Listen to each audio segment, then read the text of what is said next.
জেনে নিন মৃত্যুর কারণ হতে পারে কামরাঙ্গা। আমাদের দেশে টক জাতীয় কিছু ফলের মধ্যে কামরাঙ্গা অন্যতম। এই ফলে আছে potassium, vitamin C, antioxidant, sugar, sodium, acid ইত্যাদি। কামরাঙ্গাতে আছে এমন একটি উপাদান যা মানবদেহের মস্তিষ্কের জন্য বিষ। সাধারণ মানুষ কামরাঙ্গা খেলে কিডনি এই বিষ শরীর থেকে বের করে দেয়, কিন্তু কিডনি রোগীর দুর্বল কিডনি শরীর থেকে এই বিষ বের করে দিতে পারে না। এর ফলে ওই বিষ রক্তের সাথে মিশে যায় এবং তা ধীরে ধীরে মস্তিষ্কে প্রবেশ করে বিষক্রিয়া ঘটায়। মস্তিষ্কে বিষক্রিয়া ঘটলে ক্রমেই হেঁচকে উঠে, মাথা ঘোরায় এবং বমি বমি ভাব হয়। তখন মাথায় কোনো কাজ করতে পারে না, মৃগী রোগীর মতো কাঁপুনি ওঠে এবং মৃত্যু ঘটে। বহু বছর ধরে বিজ্ঞানীরা জানেন যে কামরাঙ্গায় এমন এক উপাদান আছে, কিন্তু উপাদানটি তারা এতদিন খুঁজে পাননি।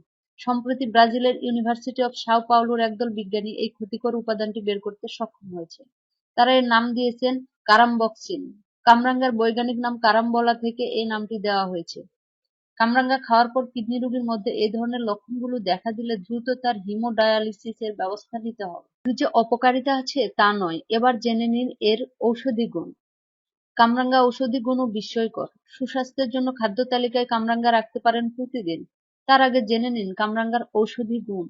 অন্ত্রের ক্যান্সার প্রতিরোধ করে। কামরাঙ্গা রুচি ও হজম শক্তি বাড়ায়। পেটের ব্যথায় কামরাঙ্গা খুব উপকারী। কামরাঙ্গায় আছে অ্যালজিক অ্যাসিড, এটি অন্ত্রের ক্যান্সার প্রতিরোধ করে। রক্ত পরিষ্কারক।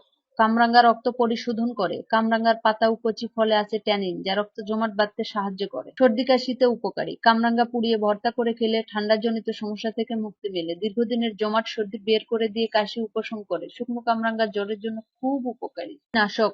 কামরাঙ্গা পাতা ও ডগার গুঁড়া খেলে জল বসন্ত, বক্রকৃমি নিরাময় হয়। কৃমির সমস্যার সমাধানে কামরাঙ্গা ফলও উপকারী। কামরাঙ্গার রসের সঙ্গে নিম পাতা মিশিয়ে খেলে কৃমি দূর হয়। অশ্বরোগে উপকারী। অশ্বরোগে উপকারী। 2 গ্রাম পরিমাণ শুকনো কামরাঙ্গার গুঁড়া পানির সঙ্গে রোজ একবার করে খেলে অশ্বরোগে উপকার পাওয়া যায়। আর বাতের ব্যথায়ও কামরাঙ্গা বেশ উপকারী।